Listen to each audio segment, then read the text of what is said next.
호랑이를 피하려다 귀신을 만날 뻔한 30대 여성의 역대급 콩가루 형제 고발 사연. 결혼 일주일 전 예비 시아주버님이 건넨 서류 가방 속 판도라의 상자를 열었을 때 저는 깨달았습니다. 제가 상상한 막장 드라마는 막장도 아니었구나. 바로 이것이 진짜 막장이구나. 안녕하세요. 호랑이를 피하려다 귀신 만날 뻔 한 30대 여자 김현정입니다. 끝날 때까지 끝난 게 아니라는 말 다들 들어보셨나요? 분명 이제 끝났다 싶었는데 더한 충격이 기다리고 있는 늪과 같은 상황 말이죠.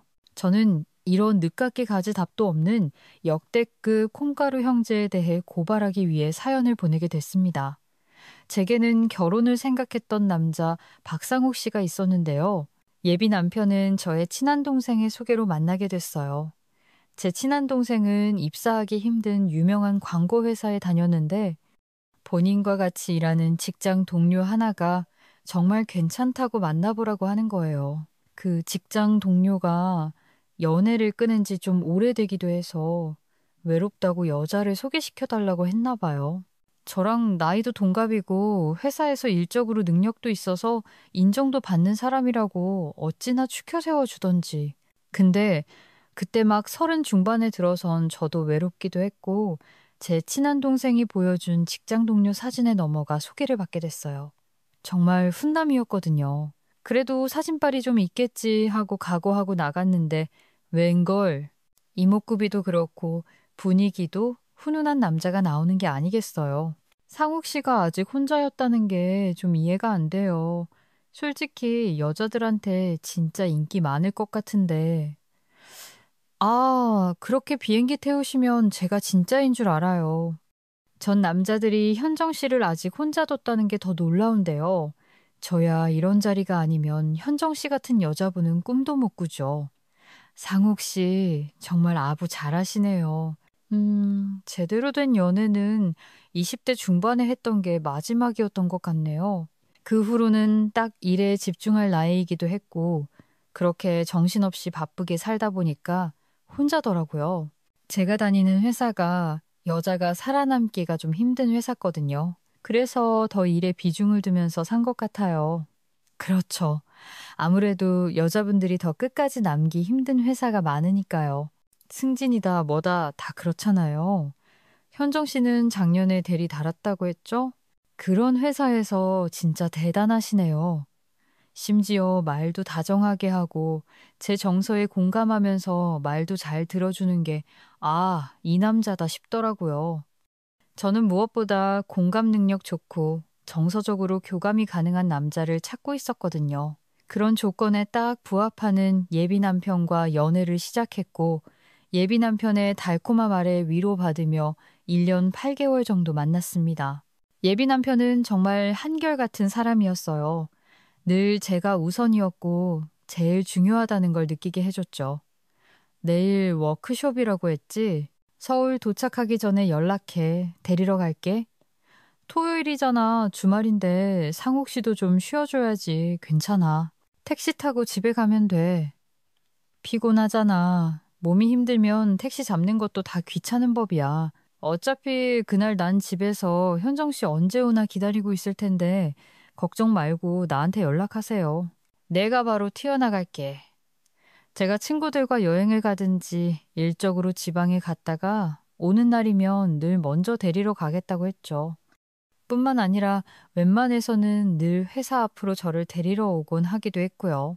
둘 다 회사 다니느라 바쁘니 데이트는 주말밖에 못하니까 퇴근하고 나서라도 조금 얼굴 보자고 말이죠. 요새 제가 술을 좋아하는데 예비 남편은 밖에서 술 마시는 게 여러모로 걱정이 된다고 술은 꼭 자기랑 마시든가 아니면 술 마시는 날은 꼭 집에 가기 전에 연락을 해달라고 하더군요. 본인이 직접 데리러 간다고 말이죠. 저는 늘 지나친 걱정이다. 내가 몇 살인데 그러냐. 밖에서 많이 마시는 것도 아니고 과보 같다고 했지만 예비 남편은 신경이 많이 쓰였나 보더라고요. 그리고 예비 남편이 그냥 제 안전만을 걱정한 건 아니었어요. 예비 남편은 그 술자리에 남자가 없는지를 항상 신경 쓰여 했어요.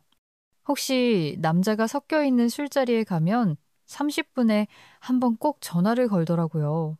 그래, 맞아. 동창이라든지 회사 동료들 뿐인데 뭘 그렇게 걱정을 하는지. 예비 남편의 다른 점들은 모두 좋았지만 바로 이 남자 관련해서 쓸데없는 걱정을 사서 하는 점이 달갑지 않았어요. 여기서 더 가면 집착의 구속의 연장선이 될 수 있으니까요. 술 문제로 조금 사이가 서먹한 와중에 한 번은 예비 남편이 제게 정말 대단한 이벤트를 열어주었죠. 한 번도 안 가본 술집 주소를 보내더니 오라고 하는 거예요. 매번 데리러 오는 사람이 무슨 일이지 하는 마음으로 도착한 술집은 바텐더가 술을 직접 만들어주는 바 형 술집이었어요. 근데 이상한 게 문에 정기 휴일이라는 푯말이 있는 게 아니겠어요. 저는 예비 남편이 오픈날을 착각했나 해서 바로 전화를 걸었어요. 여보세요, 상옥 씨. 나 도착했는데 여기 오늘 정기 휴일이라는데? 도착했어? 아, 잠깐만 기다려. 나 나갈게. 나갈게라니 무슨 소리지 싶어 기다리고 있었는데 정기 휴일 푯말이 걸린 문이 열리고 다름 아닌 예비 남편이 나오는 겁니다. 어? 상욱 씨가 왜 거기서 나와? 이게 놀랐지? 일단 들어와. 마치 제가 주인인 양 제가 가게로 들어서자 능숙하게 문을 잠그고 저를 안내하는 예비 남편을 어리둥절한 얼굴로 쳐다봤어요. 정기 휴일이 확실한 건지 술집은 횡했고 저와 예비 남편밖에 없었죠. 예비 남편은 저를 봐 앞으로 안내해서 앉히고는 본인은 수트하고 와 안으로 들어가는 겁니다. 아니, 거긴 왜 들어가? 아, 여기 내가 잘 아는 형 가게야. 오늘 정기 휴일인데 내가 술 좋아하는 애인한테 점수 좀 딴다고 빌려달라고 했지. 오늘 마시고 싶은 거 뭐든 얘기해. 내가 다 해줄게. 나 저번 주 주말에 그 형한테 바텐더 수업도 받았어. 웬만한 건 다 만들 수 있으니까 말씀만 하세요. 아, 나 현정 씨 위스키 좋아하니까 잭 다니엘부터 시작할까? 스케일이 어마어마한 이벤트였죠. 친한 형 술집 전체를 빌려 이벤트를 해주다니 주말도 반납해가면서 칵테일도 배우고 말입니다. 저는 그렇게 예비 남편이 아마추어 솜씨로 열심히 만들어주는 술을 기분 좋게 마셨고 예비 남편도 만들면서 틈틈이 한잔 했네요. 저희는 술잔을 기울이며 그간 서로를 불편하게 했던 속 이야기를 털어놓았고 그때 저는 예비 남편의 진심을 알 수 있었습니다. 내가 현정 씨를 구속하고 싶은 거 아니야. 현정 씨 인생인데 좋아하는 거 마음껏 하면서 살아야지. 현정 씨 자기 앞가림도 잘하고 책임감도 있는 사람이니까 술 마셨다고 실수 안 한다는 것 잘 알아. 근데 현정 씨가 아무리 조심한다고 해도 주변에서 무슨 일이 날 수도 있는 거잖아. 요즘 세상에 현정 씨가 아무리 정신을 차린다고 해도 뭔 일이 나면 제때 조치를 취하지 못할 수도 있고 내가 괜한 걱정이 많아서 그래. 미안. 이렇게 못난 애인이라서 앞으로 일로 현정 씨 불편하게 만들지 않을게.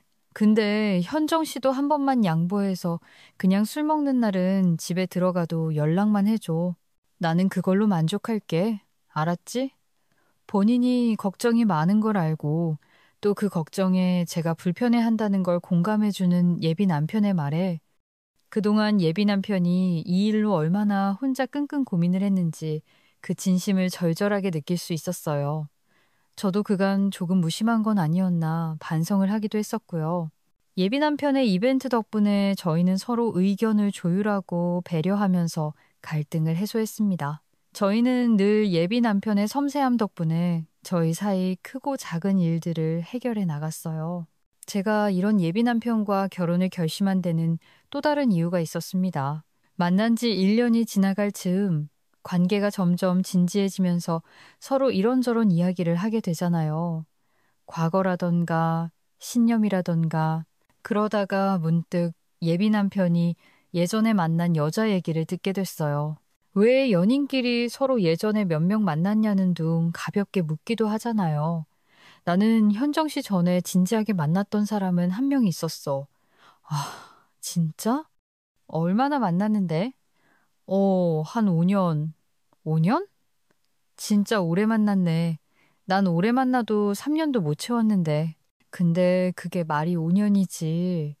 깨지고 만나는 걸 반복해서 솔직히 끝도 별로 안 좋았어. 내가 연애를 오래 쉬게 된 원인이기도 했고. 뭔데? 무슨 일이 있었는데? 아유, 지금 말해서 뭐해. 좋은 기억도 아니고. 아, 근데 이건 확실하다. 뭐가? 5년 만났던 그 여자보다 1년 만난 현정 씨한테 더 확신이 가. 내가 결혼할 여자구나 하고 말이야. 뭐야? 이거 전 애인이랑 나랑 비교하는 거야?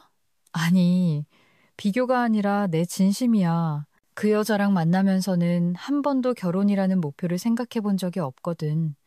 그냥 오래 만나서 의무감으로 언젠가 결혼하겠지. 이런 생각을 했었어도 말이야. 아, 이 여자랑 결혼을 해야겠다. 이런 확신이 없었어. 근데 현정 씨한테는 확신이 가. 결혼을 한다면 현정 씨랑 꼭 하고 싶어. 그때는 이 말이 어찌나 달콤하게 들렸는지 저와의 미래에 확신을 갖는다는 말에 저 또한 결혼을 한다면 이 남자와 하고 싶다는 생각을 하게 됐어요. 이 이후로 저와 예비 남편 사이의 결혼 이야기는 구체화됐고요. 솔직히 이때까지만 하더라도 예비 남편과의 결혼에 큰 고민은 없었답니다. 아빠의 걱정, 그리고 예비 시댁과의 상견례, 결혼할 남자에 대해 고민은 없었지만 다른 곳에서 문제가 터졌네요. 바로 저희 아버지였어요. 저희 가족은 제가 어렸을 때 어머니가 지병으로 일찍 돌아가시고 아버지께서 홀로 저희 자매를 키우셨거든요. 도배 기능사로 일하시는 아버지께서는 밖에서는 도배를 하면서 몸이 부서져라 일을 하시고 집에서는 저와 동생을 돌보면서 정말 열심히 사셨습니다. 그러니 저희 자매와 아버지 사이 유대감은 참 특별했어요.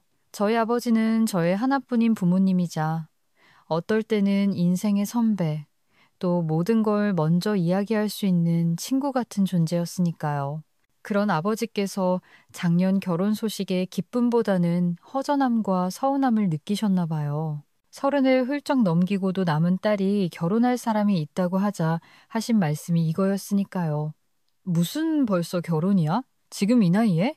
아빠 큰딸 내일 모레면 40이에요, 40. 그건 어느 나라 태산법이냐? 37이 무슨 내일 모레면 40이야? 만으로 치면 36이야. 36! 아니지. 너 생일도 아직 안 지났으니까 35이네. 진짜. 그러면 얼마나 좋아요. 그리고 만난 지 이제 1년 지났다며. 너무 성급하게 하는 거 아니냐? 그놈이 결혼하자고 부추긴 거 아니에요.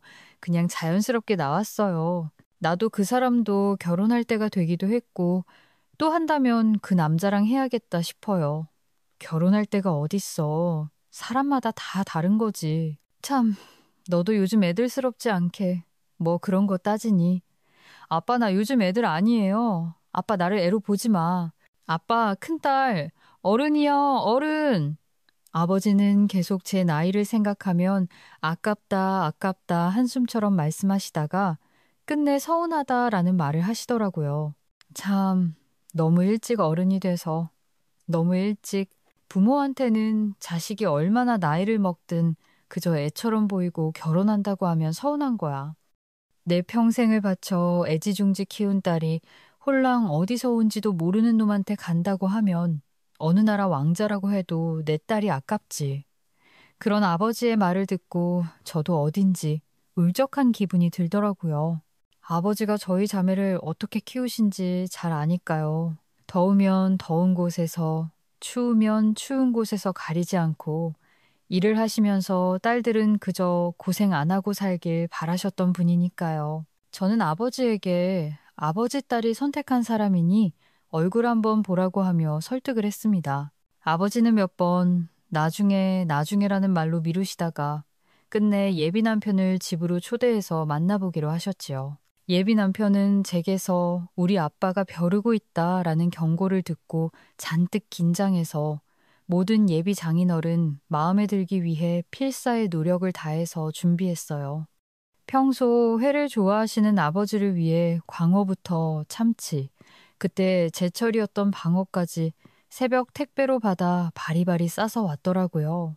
아버지는 예비 남편이 현관에 들어설 때부터 아주 매의 눈으로 살펴보셨어요. 입은 허허하고 웃고 있지만 아주 이리저리 뜯어보고 있는 게 제 눈에는 보이더라고요. 그래도 손님이니 아버지는 평소 솜씨를 발휘해 음식을 준비해 주셨고 예비 남편이 선물로 가져온 회까지 차려서 셋이 식사를 시작했습니다. 아주 잘 먹네. 보기 좋아? 감사합니다, 장인어른. 그래도 먹는 모습이 보기 좋다는 말 들으니까 다행히 제가 조금 마음에 드셨나 봐요. 아직 멀었어. 아, 아빠, 제발 밥은 편하게 먹게 해줘요. 상욱 씨, 우리 아빠 농담하는 거야, 농담. 농담해주시면 저야 감사하죠. 그만큼 제가 편하게 느껴지신다는 건데, 장인어른, 저는 그 어떤 장난이나 농담이라도 아주 환영합니다. 다소 무뚝뚝한 저의 아버지 태도에도 그저 서글서글 웃으면서 모든 대답을 잘하는 예비 남편의 모습을 보니 이 정도 너스레면 우리 아버지도 안 넘어가고는 못 베기겠다 하는 생각이 들어서 한시름 덜었네요. 생각보다는 훨씬 화기애애한 분위기라서 인사드리는 자리가 잘 마무리됐다고 만족스러웠는데 식사도 잘하고 이런저런 대화도 나눈 후 저녁에 예비 남편이 집에 가고 나서 어딘지 저희 아버지 표정이 무표정하시더라고요. 분명 예비 남편과 같이 있을 때는 그대로 잘 웃으시고 말도 잘 하시던 분이 예비 남편이 집을 나간 후에 깊이 생각에 잠겨 계신 표정을 지어서 괜히 불안해졌어요. 저는 거실 소파에 앉아 가만히 있는 아버지에게 다가가 물었습니다. 아빠, 어때요? 아직도 내 딸 데려가는 놈은 다 마음에 안 들어요? 잘 웃고 말도 잘하고 예의도 아주 바르네. 그쵸? 괜찮죠? 아빠 큰딸 사람 보는 눈 있다니까. 근데 예비 남편을 칭찬하는 말에 잔뜩 설레댔던 기분이 아버지의 미심쩍은 근데? 라는 말로 얼어붙어 버렸습니다. 저는 분위기를 반전시키는 말에 숨을 죽이고 아버지가 하실 뒷말을 기다렸어요. 근데 뭐예요? 아빠, 혹시 마음에 안 드는 부분이 있었어요? 아, 현정아. 아빠가 너 어렸을 때부터 뭐라 하든 뭐였어. 결혼 늦게 하라는 거예요? 그게 아니고 소리장도 웃는 나체 칼을 숨기고 있다고. 늘 실없이 잘 웃는 사람을 조심해야 한다고 했잖아. 아, 아빠, 무슨 그런 소리를 해요. 상욱 씨는 그냥 사람이 좋아서 잘 웃는 거지. 왜 같이 있는 사람을 편하게 해주잖아요. 말도 잘해서 같이 대화하면 재밌고요. 그게 왜 그러겠냐. 사람이 긴장이 풀리면 방심하는 법이야. 아, 그리고 아빠 눈에는 말을 잘하는 게 아니라 아주 현란하고 거창하게 하더라. 군더더기가 너무 많고 너무 꾸미는 것 같아. 에이, 그냥 그 사람 스타일이에요. 나쁜 뜻은 없어요. 그래, 한 번 본 아버지보단 몇 년 만난 네가 더 잘 알겠다만 그만큼 객관적으로 볼 수도 있지. 아빠 괜히 트집 잡는 거 아니에요. 만나기 전부터 미운 사위 취급하셨잖아요. 아무리 그래도 아버지가 말도 안 되는 걸로 그럴까. 아, 현정아, 지금 결혼을 엎으라는 게 아니야. 헤어지란 소리도 아니고 그냥 아버지 생각엔 조금 더 지켜보는 게 좋겠다는 뜻이다. 급하면 체하는 법이야. 분명 아버지 말씀에도 일리가 있었어요. 1년이 조금 지난 시점에 결혼이란 중대사를 한다는 게 좀 이르게 느껴질 수도 있었겠죠. 부부가 평생을 살아도 서로의 속을 잘 모르는데 고작 1년 만난 남자와 평생 살 각오를 한다는 게 어불성설일 수 있으니까요. 하지만 이때는 이런 아버지의 말을 그저 소중한 딸을 쉽게 보내기 싫은 아버지 걱정이겠거니 했습니다. 돌다리도 두드려 건너는 걸 원하는 아버지의 말에 저는 이미 두드릴 돌은 거의 두들겼다고 생각을 했네요. 하지만 그건 다 저의 오만이고 착각이었죠. 저는 그 돌다리를 두들기다 못해 한번 뽑아봤어야 했습니다. 내가 고른 결혼할 상대에 대한 확신이 있었던 저는 아버지의 권유에도 멈추지 않고 결혼을 감행했어요. 아버지가 흔쾌하게 생각만 안 하신 거지 안 돼 하신 것도 아니었으니까요. 아버지께서도 저의 단호한 모습에 끝내 그럼 상견례 날짜를 잡자고 말씀해 주셨죠. 그렇게 저는 예비 시댁에 먼저 인사를 드리러 갔습니다. 아버지라는 큰 산을 넘고 나니 이제 순서대로 착착 진행하기만 하면 되겠다 싶었죠. 나 그날 뭐 사가지? 어머님이랑 아버님은 뭐 좋아줘? 크게 신경 쓰지 마. 그냥 식사하고 먹을 디저트면 충분하지 않을까? 그래도 성의가 보여야 하잖아. 아, 상욱 씨, 형님이랑 남동생도 그날 집에 있다고 했지? 그 두 명은 신경 쓰지 마. 현수는 그냥 옆에서 밥만 먹다 방으로 들어갈 거고 형은 안 올 수도 있어. 뭐야? 그렇게 말하는 게 어디 있어? 상욱 씨는 우리 집에 온 날 집에 없던 혜정이 먹으라고 마카롱도 사다 줬잖아. 그건 현정 씨가 여동생 사이가 좋잖아. 우리 형제는 서로 대면대면해. 대화도 거의 안 하고 그 정도야. 그 정도야. 그러니까 현정 씨도 그냥 대면대면 하면 돼. 나랑 똑같이. 예비 남편은 그렇게 말을 했지만 아예 제가 신경을 안 쓸 수는 없었어요. 그래서 알아서 예비 시댁 가족분들이 각기 좋아하실 만한 음식이나 과일을 챙겨갔습니다. 그렇게 바리바리 사갔는데 예비 아주버님이 안 계시더라고요. 그래서 그날은 예비 시부모님과 예비 도련님 얼굴만 뵙고 나왔습니다. 다행히 예비 시부모님은 예비 남편에게 어떻게 이런 아가씨를 만났냐라는 말을 하실 정도로 저를 마음에 들어 하셨어요. 예비 도련님 박현수 씨가 좀 무뚝뚝하고 차가워 보였지만 전반적으로 분위기도 좋았었고요. 서로 양가 인사를 하고 나서 바로 상견례 날짜를 잡았습니다. 두 집 어른들 모두 해가 좋겠다고 하셔서 고급 횟집을 예약했었죠.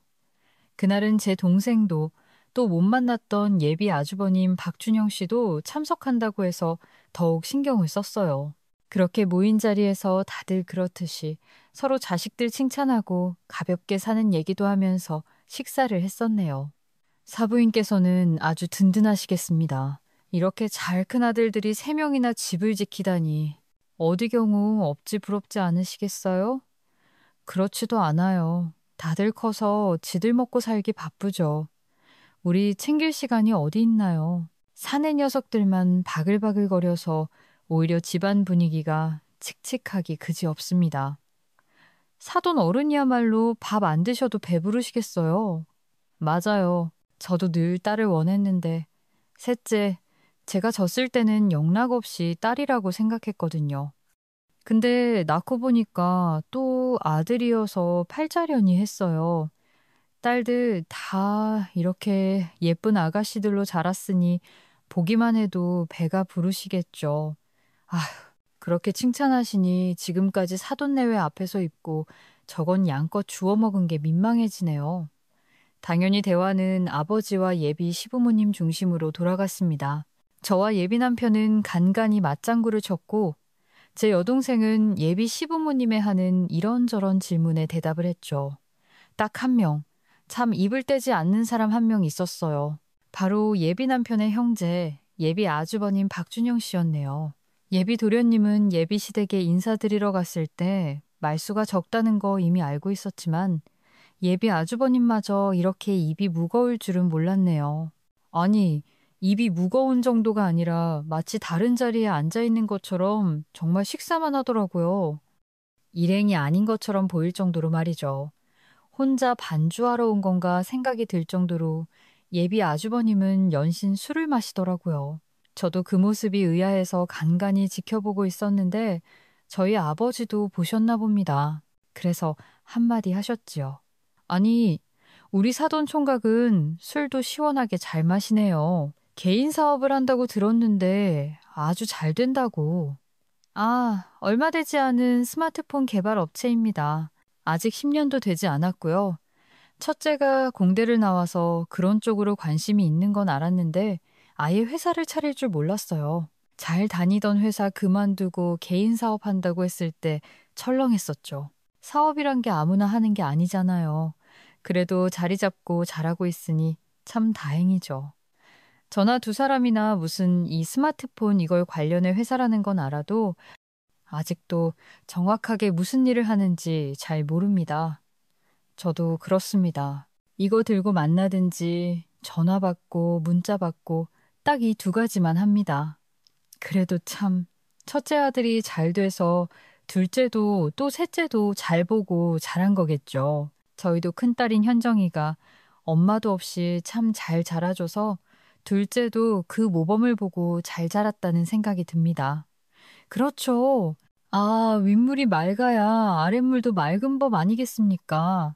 저희 아버지와 예비 시아버지께서 자식들 얘기하며 술잔을 부딪히는데 그 순간 이런 작은 코웃음 소리가 들렸습니다. 정확히는 예비 시아버지께서 말씀하신 윗물이 맑아야 아랫물도 맑은 법이라는 말에 맞춰 나온 비웃음이었죠.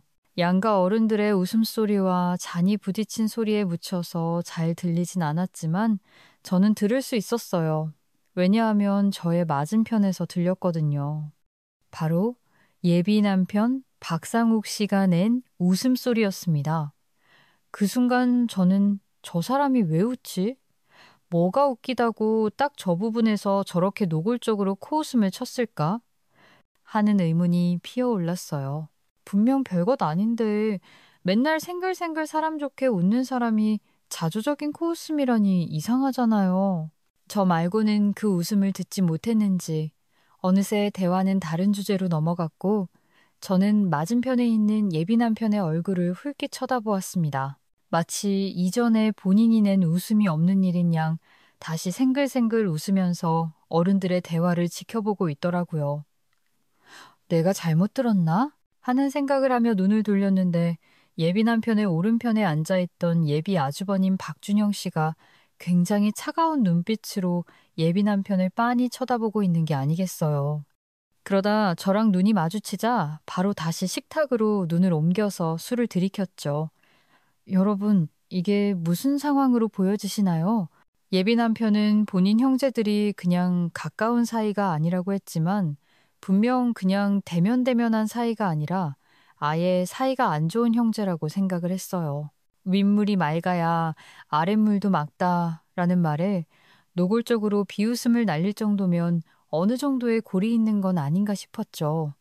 이건 저만의 착각이 아니었습니다. 상견례 자리를 마치고 집으로 돌아와서 제 동생 혜정이가 그러더라고요. 언니, 근데 형부랑 형부네 형이랑 되게 사이가 안 좋아 보이더라. 둘 사이에 참 냉랭한 기운이 돌았어. 그렇지? 너도 그렇게 느꼈지? 근데 사이가 안 좋은 건 아니고 그냥 안 친하다. 성격이 완전 딴판이라서. 어? 그 정도가 아니던데? 아예 눈도 안 마주치고 돌아. 내 생각에는 분명 뭔가가 있어. 언니도 확인해봐.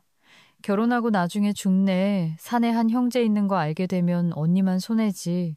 같은 식구 사이에 그렇게 얼굴 붉힐 회사가 있다는 건 먼저 알고 가는 게 낫지 않겠어? 그건 그렇죠.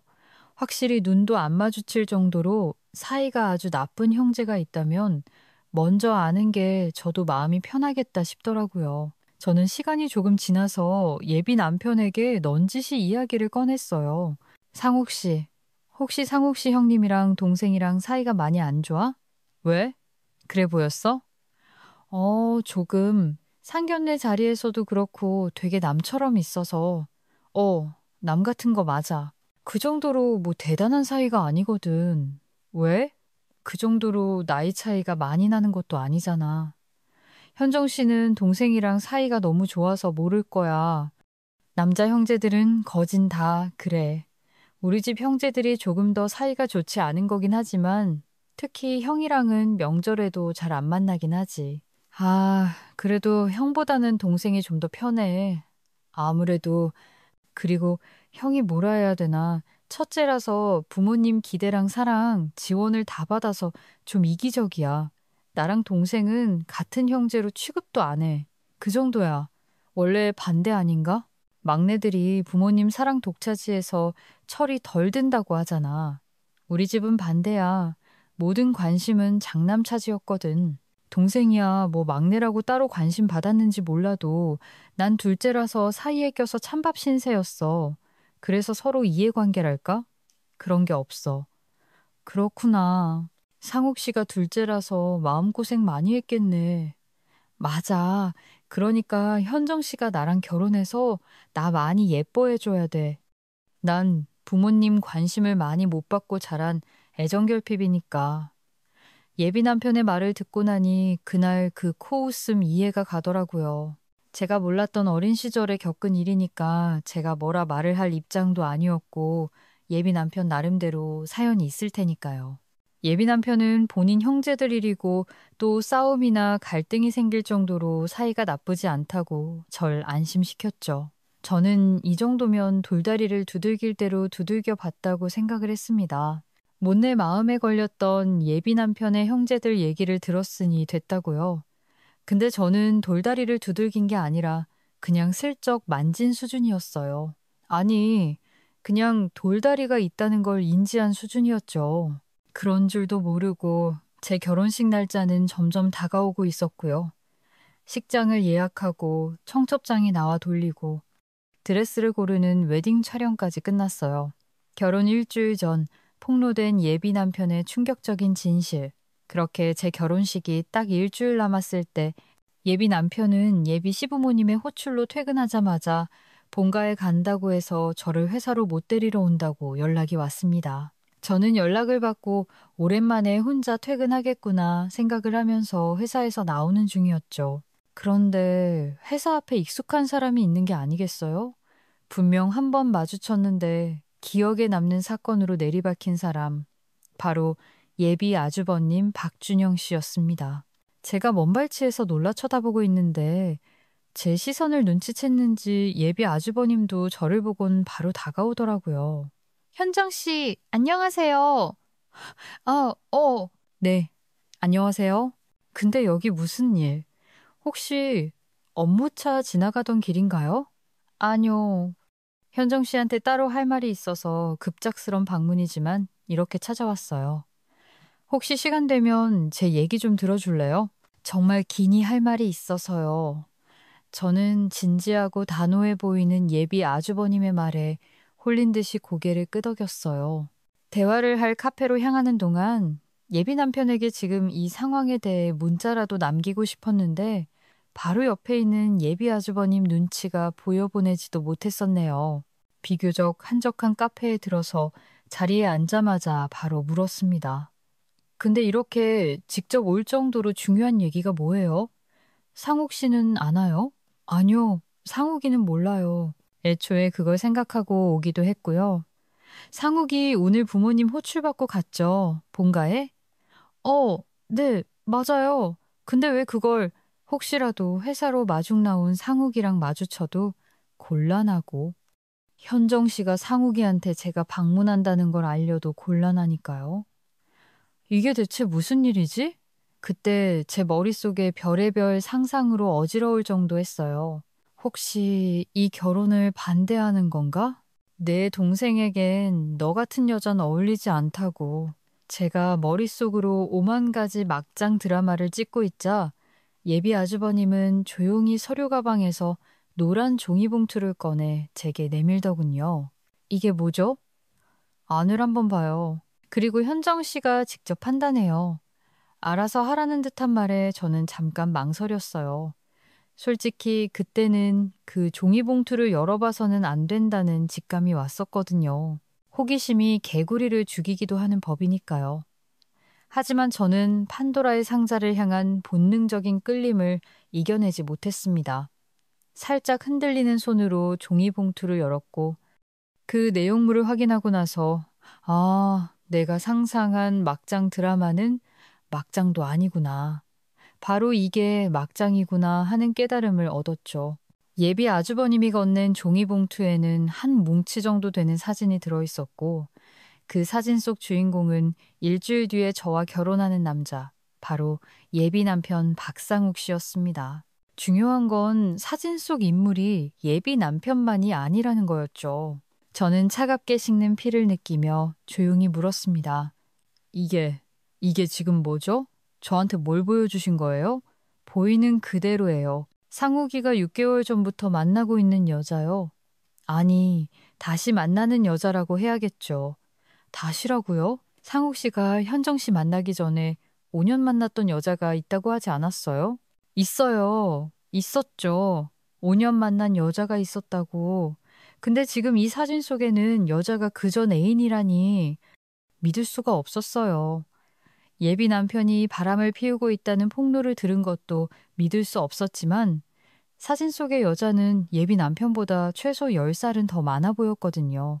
속이 부글부글 끓는 와중에 이상하리만치 날카롭게 이성이 깨어났어요. 지금 제 눈앞에 예비 남편의 비밀을 폭로하는 사람은 예비 남편과 적대적인 사이인 사람이라는 것을요. 당장 이 여자가 누구냐고, 언제 찍은 거냐고 묻는 것보다는 그 의문을 해소하고 싶었습니다. 근데 이게 저랑 만나는 도중 찍은 거라는 걸 어떻게 믿죠? 예전 사진일 수도, 아니, 다시 만나는 게 아니라 우연히 마주치거나 아무 감정 없이 만난 사진일 수도 있잖아요. 사진 제대로 안 봤죠? 자세히만 봐도 얼마 안 된 사진인 건 알 수 있어요. 또 다시 만나지도 않은 인간들이 차 안에서 입을 맞추거나 관광지 호텔 앞에서 사진이 찍히진 않죠. 담담한 예비 아주버님의 말에 저는 손안에 있는 사진을 다시 봤습니다. 분명 둘은 차 안에 앉아 서로 손깍지를 끼고 서로의 손등에 입을 맞춘다든가 팔짱을 끼고 건물로 들어가는 등 누가 봐도 연인 분위기를 확실히 풍기고 있었어요. 그리고 제가 놓친 게 하나 있었습니다. 바로 사진 속 예비 남편이 입은 코트. 어쩐지 낯익은 코트를 살피니까 이건 제가 만난 지 300길이 되는 기념일에 사준 캐시미어 코트였어요. 내가 거금을 들여 사준 코트를 걸치고 5년 전 애인과 함께 껴안고 있는 겁니다. 본인이 입을 코트 안에 그 여자를 품고 있으면서요. 제가 할 말을 잃고 사진을 탁자로 내려놓으니까 기다리고 있던 예비 아주버님이 입을 열었어요. 현정 씨에게는 미안하지만 거기서 충격받을 일 더 남았어요. 지금 그 사진 속의 여자 딱 봐도 상욱이보다 나이가 많아 보이죠. 그도 그럴 것이 상욱이가 대학 막 졸업하고 일하면서 만난 연상 여자거든요. 일하면서 사람 만나 연애하는 건 보편적인 일 아닌가요? 나이 차이도 뭐. 어디서 일하면서 만났느냐가 중요하죠. 상욱이가 대학 졸업하고 취업이 오래 안 됐어요. 그러다가 돈벌이가 다른 아르바이트보다 쏠쏠한 곳에서 일했거든요. 상욱이, 호스트였어요. 그리고 그 여자는 상욱의 손님이었고요. 호스트와 손님이라는 단어에 제 멘탈이 그대로 부서지는 줄 알았습니다. 5년 동안 만났던 여자가 가게에서 도움받고 술 시중을 들었던 손님이었다니. 아니, 제가 지금 이 대화에 정확하게 어느 부분에서 놀라야 하는 거죠? 바람? 호스트? 손님과의 5년 연애? 잠깐만요. 제가 그 말을 어떻게 믿죠? 상욱 씨가 저랑 만나는 사이에 이 여자랑 만났다는 건 사진을 봐서 믿을 수밖에 없어도 호스트라니 제가 그걸 뭘 보고 믿냐고요? 종이 봉투 안에 A사 용지 확인해요. A사 용지? 종이 봉투에 뭐가 남아 있었나 하고 더듬더듬 봉투를 열었는데 한 장뿐이라서 봉투의 바싹부터 사진을 꺼낼 때 안 나왔더라고요. 저는 애써 손을 떨지 않기 위해 천천히 종이를 꺼냈고 당장 이 종이를 한 번 본 눈을 어디서 구해서 바꿔 끼고 싶을 정도로 큰 충격을 받고 말았습니다. 종이에는 한 인터넷 사이트가 캡처된 게 프린트되어 있었고 거긴 호스트바의 소위 선수라고 불리는 직원들을 소개하는 화면이 나와 있었어요. 그리고 거긴 지금보다 한참 어려 보이는 예비 남편의 사진과 함께 프로필이 나와 있었죠. 예비 남편은 달콤한 대화의 신이라는 타이틀로 한껏 요란하게 소개가 되고 있었습니다. 제가 넋을 잃고 종이를 그저 보고만 있으니 가만히 있던 예비 아주버님이 먼저 입을 열었습니다. 회원 전용 호스트바라서 회원 아이디가 있어야만 열람할 수 있는 인터넷 사이트예요. 오래돼서 지금은 사이트 자체가 없지만 상욱이가 일했던 그 당시 화면을 남겨놓은 겁니다. 여기서 일하면서 돈은 꽤 벌었을 거예요. 그 돈으로 학자금 대출도 다 갚기도 했고 또 같이 일했던 형은 이때 모은 돈으로 종로에 번듯한 술집을 내기도 했다고 하니까 믿든 말든 현정 씨 몫이지만 나는 남의 집 귀한 딸인 현정 씨가 아무리 제 동생이라지만 이런 과거를 갖고 바람까지 피는 사기꾼하고 엮여서 후회하지 않길 바라요. 분명 제 눈앞의 증거들은 믿고 말고 할 게 아닌 그냥 진실 그 자체였습니다. 예비 남편이 다른 여자와 바람을 피웠다는 거, 또 호스트바에서 일했던 거, 이 커다란 두 가지 줄기가 말입니다. 결혼 일주일 남은 이 시점에서 당장 이걸 어떻게 해야 하나. 확실히 선택은 결혼을 한다, 안 한다, 이 두 가지일 뿐인데 눈앞에 수천 가지의 선택지가 있는 것처럼 머리가 아프더라고요. 근데 또 다른 의문은 왜 이 눈앞의 남자가 생판 남인제게 동생의 더러운 진실을 말하냐 이거였죠. 분명 예비 아주버님은 예비 남편에게 안 좋은 감정을 갖고 있었고 예비 남편에게 들은 바로는 이기적이고 거만한 사람이었으니까요.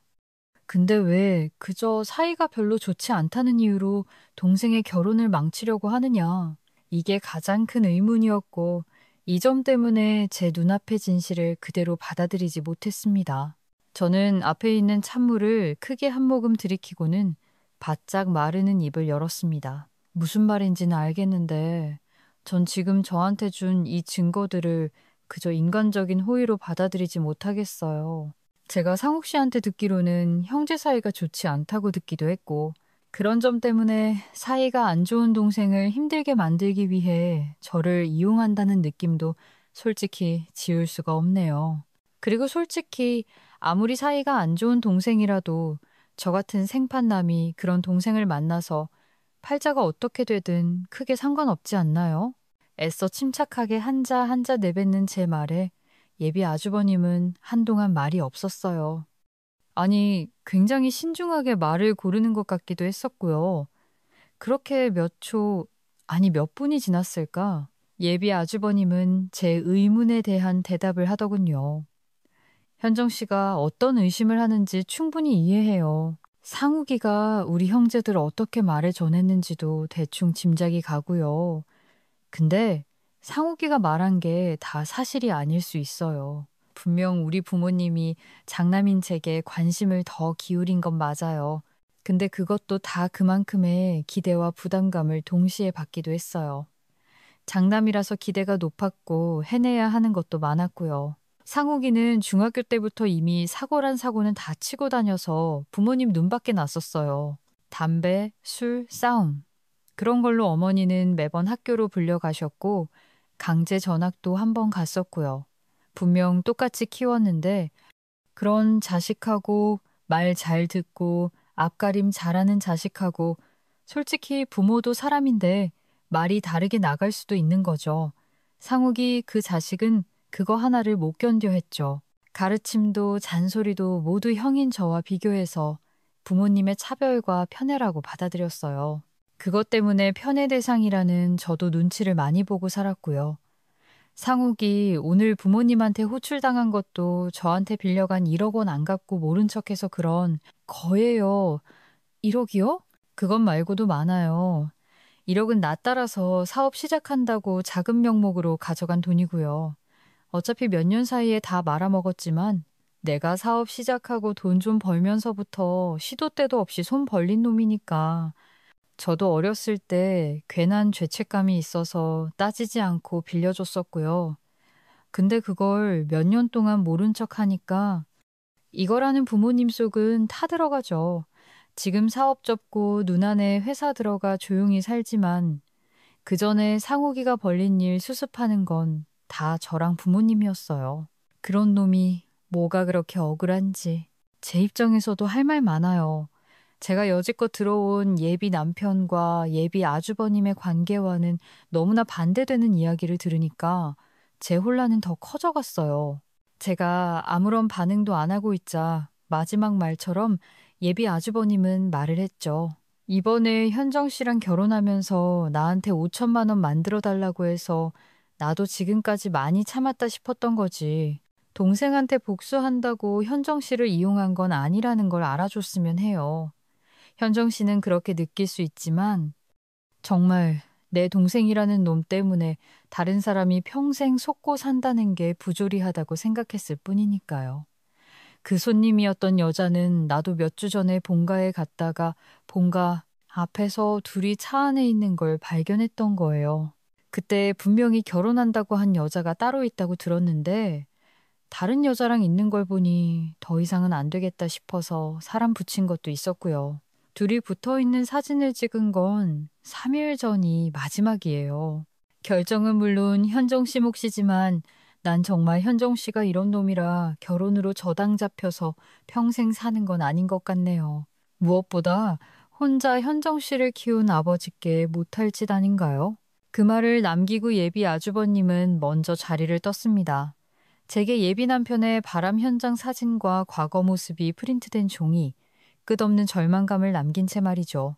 파혼, 그리고 구원자의 추악한 본심. 그렇게 몇 분은 혼자 앉아 있었는지 얼마 안 됐던 것 같아요. 3분 정도 고민을 하자 목적지는 분명해졌어요. 결과가 어떻게 되든 일단 당사자에게 확인을 받아야겠다는 걸 말이죠. 그래야 후회도 괜한 정도 안 남겠다 싶었습니다. 예비 남편에게 전화를 하니 이제 막 본가에서 나와 집으로 가는 중이라고 하더군요. 제가 그 카페에서 예비 남편의 집으로 가면 얼추 도착 시간이 맞을 것 같아서 집에서 만나자고 했습니다. 제가 뭘 하는지 전혀 모르는 예비 남편은 저를 데리러 오겠다고 했지만 저는 이미 지하철을 탔으니 집에서 만나자고 말했습니다. 지하철을 타고 가면서 차창에 까만 하늘이 지나가는 걸 보면서 많은 생각을 했습니다. 커다란 중대사를 어떻게 정리하지? 지금 내가 내린 결정이 최선일까? 혹시 내가 오해하는 부분이 있으면 아니지. 지금 여기서 내가 오해한 게 어딨어. 어쨌든 본질은 하나인데 라고 꼬리에 꼬리를 무는 생각에 내가 지금 어느 역에서 내려야 하나도 잊을 뻔했었네요. 그렇게 상념의 고개를 넘고 넘어 예비 남편의 집에 도착했습니다. 퇴근이 한참 지난 시간에 차를 타고 온 예비 남편은 저보다 더 먼저 도착해 있더라고요. 백지 상태의 남자는 제 얼굴 표정을 읽을 새도 없이 그저 좋다고 해벌쭉 웃더군요. 현관을 지나 거실에 들어서자 피곤함이 느껴지는 목소리로 예비 남편이 말했습니다. 오늘 자고 갈 거지? 지금 퇴근한 거야? 오늘 야근 없다며. 야근은 아니고 밖에서 만났으니까 외근이겠네. 외근? 아니, 외근 나간 시간이 지금 끝난 거야? 우리 현정 씨 진짜 고생했네. 고생은 무슨, 상욱 씨가 고생했지. 형한테 빌린 1억 원 제가 갚을 거냐고 부모님한테 잔뜩 시달리다가 나왔을 거 아니야? 막 휴방으로 들어가려고 했던 예비 남편이 멈칫하더니 고개를 돌려 저를 쳐다보더라고요. 분명 평소와 다름없는 표정이었는데 어딘지 칙칙하고 탁하게 보이는 그런 얼굴로 말이죠. 현정 씨, 지금 무슨 소리 하는 거야? 내가 오늘 아주 재밌는 얘기를 들었어. 상욱 씨, 그동안 정말 열심히 살았더라고. 그 또래에는 엄두도 못 냈을 일도 하고. 아니, 손님 어떻게 꼬셨길래 5년을 만난 거야? 심지어 그 여자가 상욱 씨를 못 잊고 다시 만나자고 찾아왔잖아. 아니지. 누가 먼저 찾아가는지 나는 모르지. 와, 지금 내가 뭘 어디서부터 얘기해야 할지 모르겠는데 지금 내가 하는 말 알아듣겠어? 난 처음 들었을 때 한 번에 못 알아먹었거든요. 지금 어디서 뭘 듣고 그러는 거야? 누구 만나서? 대체 누구겠어. 상욱 씨도 알잖아. 누가 상욱 씨 과거를 모조리 알고 그걸 이용해서 결혼을 망하게 하려고 하겠어? 누가 그럴 정도로 앙심을 품고 있는지 당사자가 더 잘 알 거 아냐. 지금 상욱 씨 머릿속에 딱 떠오른 인물? 누구야? 당장 해명을 하고 부정을 해도 모자랄 판에 제 물음에 반사적으로 누나를 또르르 돌려서 그 인물을 찾고 있는 남자. 정말 한심하기 짝이 없었습니다. 그러다가 뭔가 알겠다는 듯한 표정으로 작게 말하는 겁니다. 형 만났어? 그게 지금 상욱 씨가 나한테 할 말이야? 나 만나면서 5년 전에 만나다가 헤어진 여자 만나. 당장 저번 주까지 모텔에서 만난 것도 그 여잔 상욱 씨가 호스트바에서 일하다가 만난 손님이라는데 여기서 지금 나한테 그 진실을 알린 사람이 중요해? 아니, 현정 씨. 잠깐만. 그게 아니야. 한 가지 말하겠는데 나 당신 형한테 상욱 씨가 그 여자 만나는 사진이랑 호스트바에서 일할 때 그 사이트에 올라온 화면까지 다 확인했어. 현정 씨, 지금 그걸 믿어? 어려서부터 지 잘난 맛에 살고 동생은 인간 취급도 안 한 인간이 하는 말을 믿냐고. 지금 어떻게 할까 생각 중이야. 나는 당신 입에서 나오는 말로 결말 보고 싶고 솔직하게 말해. 정말 이제 거짓말 한 톨 안 보태고 다 말해. 당신이 당신 형한테 1억 넘는 돈 빌린 것도 이번 결혼을 빌미로 5천만 원도 받으려고 한 거 알아. 그러니까 그냥 다 말해. 여기서 진실을 숨기려고 다른 거짓말하면 나 정말 더 화날 것 같아. 솔직하게 말해. 숨을 고르면서 또박또박 말하는 저를 보고 예비 남편은 연신 깊은 한숨을 내쉬면서 머리를 쓸어 올렸습니다. 마치 당장 몸에서 열이 나서 어쩔 줄 모르겠다는 사람처럼 목에 건 넥타이도 풀며 할 말을 고르더군요. 허리를 숙이다가 거실 소파에 걸터 앉아 떠니 두 손으로 얼굴을 감싸 안고 한동안 있었습니다. 그러다 얼굴을 몇 차례 세수하는 것처럼 닦고 시선을 바닥에 고정시킨 채 그 무겁디 무거운 입을 열었어요. 호스트바에서 일했던 거라 거기서 만난 손님하고 5년 만났던 거 그리고 당신 만나면서 그 여자 만났던 것도 다 됐다. 진짜야. 그래, 잘 있어. 결혼식장에 내가 다 취소할게. 잠깐 기다려봐, 현정 씨. 잠깐만. 내 말 좀 더 들어줘. 제가 바로 뒤돌아 집을 나가려고 하자. 예비 남편은 무릎을 굴려 다가와 제 앞에 무릎을 꿇고 앉아서는 제 다리를 붙잡았어요. 저는 붙잡힌 다리를 한 번 보고 조용히 예비 남편을 쳐다봤습니다. 어디 한번 해봐라 하는 표정으로요. 그걸 알았는지 예비 남편은 제 다리에서 손을 거두고 침을 삼키고 말을 하더군요. 호스트바는 나도 정말 너무 어려서 뭘 몰라서 이랬던 거야. 근데 더러운 짓은 안 했어. 그냥 거기서 여자 만나서 잠깐 만난 거지? 잠깐이 5년이니 참 길기도 하구나. 맞아. 5년이야. 5년 만났지. 근데 정말 난 아무것도 아니었어. 그때 말했잖아. 오래 만나도 결혼 생각도 없었고, 만나고 헤어지고 해서 실제로 연애한 건 5년도 안 된다고. 정말이야. 아무 의미 없는 여자였다고. 근데 그 의미가 나 만나면서 생겼나 봐? 나랑 결혼 앞두고 갑자기 애틋하게 만난 거 보면 진짜 믿을지 모르겠는데 나 정말 사람 살리려고 만난 거야. 그 여자가 몇 달 전부터 다시 안 만나면 죽을 거다, 후회할 거다고 내 눈앞에서 가족 앞에서 극단적인 선택하겠다고 하는데 내가 어떻게 그냥 놔둬. 나도 정말 사람 한 명 살린다고 내가 현정 씨 두고 그런 짓 하고 나도 알아. 내가 바보지. 그냥 놔뒀어야 했는데 그냥 완전 미친 여자라니까. 근데 잠깐 만나 잘 달래서 끝내려고 했어. 정말이야. 결혼 전까지는 어떻게 해서든 정리하려고 했다고. 야, 그 말도 안 되는 소리 하지 마. 내가 진짜 네가 계속 나 바보로 알고 헛소리 하니까 말이 험하게 나가잖아. 지금 네가 말한 게 다 사실이라면 너는 그 여자한테 연락이 왔을 때 나한테 알렸어야 해. 어떻게 되든 결혼할 나한테 모든 사실대로 말했어야 한다고. 고작 손잡고 모텔에 가는 게 아니라. 맞아, 맞아. 내가 등신이지. 내가 그랬으면 안 됐어. 근데 나 정말 나쁜 의도는 아니었어. 정말이야. 나 믿어줘. 그리고 형이 말한 거 다 100% 믿을 만한 거 아니야. 봐봐. 지금도 내가 행복한 꼴을 못 봐서 현정 씨를 이렇게 이용한 거잖아. 이기적인 인간은 남이 본인보다 조금이라도 행복한 꼴을 못 봐. 야, 이기적인 인간이 너한테 1억 주고서 놓고 있니? 손을 놓기는 몰라.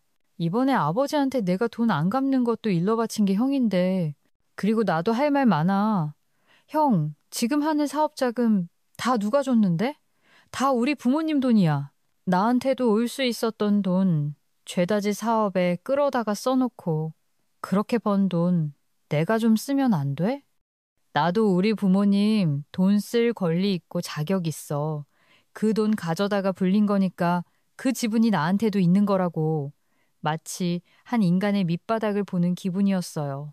그 말도 안 되는 억지를 아까 고집을 쓰며 내뱉어내는 예비 남편을 보며 지금까지 내가 만났던 그 남자는 대체 어디 갔을까는 씁쓸한 감정이 복받쳐 올라왔어요. 제가 아무 말도 안 하고 있자 예비 남편은 본인도 조금 숨을 고르고 침착하게 말하더군요.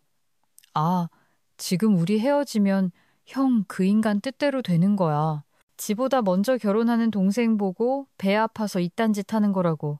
지금 현정 씨가 나랑 헤어지면 그 인간한테 보기 좋게 이용당하는 꼴이라고. 아니, 이용당하는 건 이어도 내가 아니야. 나는 부수적으로 내 인생 구제한 거야. 내가 지금 당신이랑 헤어지는 건 더러운 과거 감추고 심지어 그 과거에 만난 여자의 현재도 계속 만나고 있는 당신의 그 뻔뻔하고 쓰레기 같은 모습 때문이야. 괜히 당신 형 끌어다가 피해자인 척 하지 마. 당신은 그저 본인 업보에 발 걸려서 넘어졌을 때 마침 앞에는 떨어진 멍청한 인간일 뿐이야. 저는 그대로 예비 남편, 아니, 한때 예비 남편이었던 남자의 집을 나왔습니다. 뒤에서 다 쉬어가는 목소리로 저를 부르는 목소리가 들렸지만 단 한 번도 뒤돌아보지 않았어요. 귀신이 되어 나타난 구원자 박준영 그대로 집으로 돌아왔습니다. 아버지는 늦게까지 연락 없이 들어오지 않는 다 큰 딸을 거실에서 기다리고 계셨고요. 저는 아버지 얼굴을 보자마자 참아왔던 울분을 터뜨려서 울었습니다. 방 안에서 자고 있던 동생 혜정이까지 깨서 나와서 제게 달려왔네요. 저는 이제 다 끝이라고, 다 끝내고 왔다고 하면서 모든 일을 설명했고 아버지와 동생은 쌍욕을 하다가 나중엔 저와 함께 울면서 저를 위로해줬죠. 잘했다고. 셋이서 얼싸안고 무슨 드라마란 드라마는 다 찍었었네요. 다음날 눈을 뜨자마자 회사에 연락해 그 인간에게 위약금을 포함해서 부담해야 하는 결혼 비용을 정리해 문자로 보냈습니다. 결혼을 취소하는 쪽에서 위약금을 부담하는 게 도리니까 알아서 하라고 말이죠. 제가 지금까지 냈던 돈을 빠짐없이 정리해서 일주일 내로 보내라고 했습니다. 제 문자에 득달같이 전화를 하더군요. 어떻게 해서든 말을 더 섞어서 설득을 하려는 것 같아 받지 않았습니다. 그러니 다시 대화를 하자고, 대화로 해결하자고, 결혼은 그렇다 치더라도 새로 시작하는 마음으로 다시 만나자고 문자를 보내오더군요. 저는 그냥 문자 한 통 보내고 끝냈습니다. 너 호스트 선수 출신인 거 동네방네 소문내고 싶으면 계속 어디 매달려봐라. 난 깨끗하게 끝내고 싶어. 너만 협조한다면 일주일이야. 그 기간 지나면 나도 내 방식대로 할 거야. 이렇게 말입니다. 그 후로 핸드폰은 잠잠하더군요. 그 더러운 과거가 소문나는 게 무섭긴 했나 보더라고요. 그날은 오전 반차를 내고 내리잤습니다. 스트레스가 쌓이고 긴장이 풀리니까 잠이 제 몸을 덮쳤어요. 회사 사람들에게, 친구들에게, 친지들에게 파혼 소식을 알리고 천천히 일상으로 찾아갔습니다. 회사에서는 동료들이 이제 눈치를 보고 집에서는 아버지와 동생이 제 눈치를 봤네요. 여기저기 가시밭길 같았습니다. 겉으로는 아무렇지 않고 아무 일 없었던 것처럼 행동했지만 완전한 회복이 언제쯤일지 끝이 보이지 않았죠. 그래도 이렇게 끝났으면 다행이게요. 사연의 맨 서두에 말했던 것처럼 호랑이를 피하다가 귀신을 만날 뻔했다고 했죠. 아, 제가 피한 호랑이는 다행히 제게 돈을 보내고 이후 별다른 연락을 하지 않았습니다. 물론 제때 안 보내고 3주 이후에 보내긴 했지만 그냥 제대로 받았다는데 의미를 두기로 했어요. 여기서 귀신은 결혼할 뻔한 그 인간이 아니라 그 인간의 형 박준영 씨였습니다. 분명 불순한 의도가 있었던 그 인간은 동시에 제 인생의 구원자이기도 했잖아요. 형제 싸움에 저를 이용하긴 했어도 어쨌든 몰랐던 사실을 그 인간 덕에 알고 탈출할 수 있었으니까요. 그런데 그런 구원자 역할에서 그치지 않고 어느 순간 갑자기 저에게 연락을 하더라고요. 제가 파혼을 하고 얼마 지나지 않아 연락을 해서 만나자고 했죠. 저는 혹시 내가 들어야 할 말이 더 있나 하는 생각에 바로 약속을 잡아 나갔습니다. 아까 말했듯이 호기심이 개구리를 죽이는 법이죠. 그렇게 더 남은 게 뭐가 있나 하는 불안감으로 나간 자리에서 예비 아주버님이었던 사람은 제게 대뜸 잘 지내냐, 동생과 파혼하고 나서 걱정을 했다는 여러모로 부적절한 말을 하더라고요. 잘 지냈어요. 솔직히 내가 현정 씨 결혼을 막은 거나 마찬가지라서 걱정했어요. 그럴 필요 없어요. 결혼을 못하긴 했지만 그 덕분에 제 인생 구했으니까요. 그래도 괜히 이용한 걸로 보이는 것 같아 마음이 좀 그랬네요.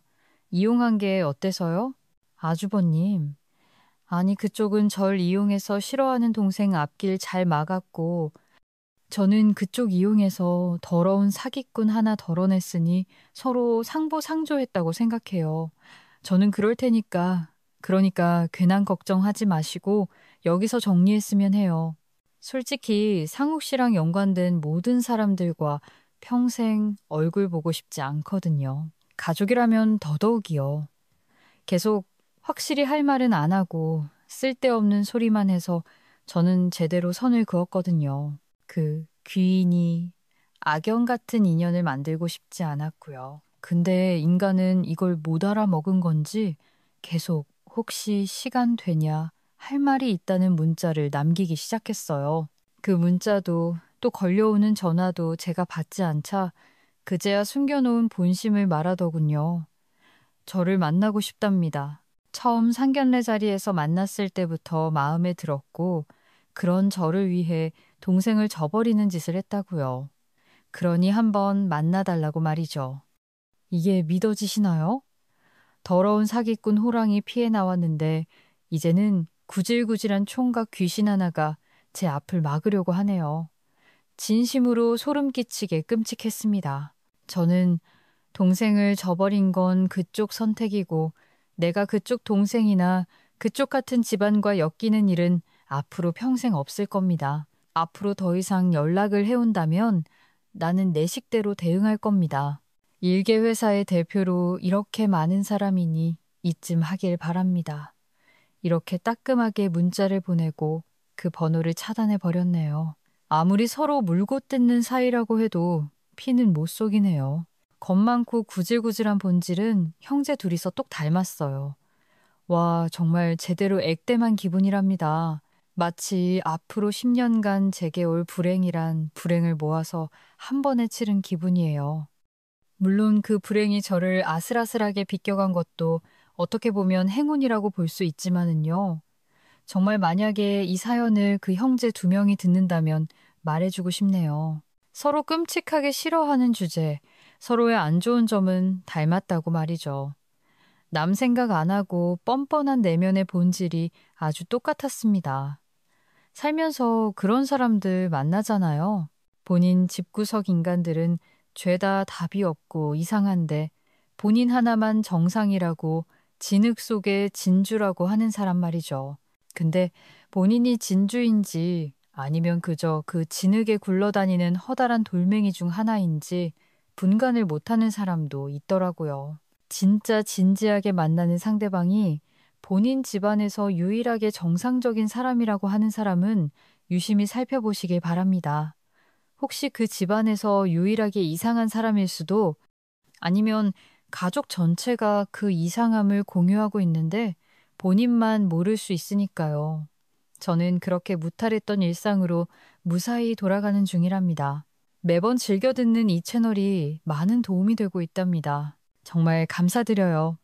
앞으로 저도 또 저와 함께 채널을 애청하는 분들 모두 행복하시길 바랍니다. 내리는 알을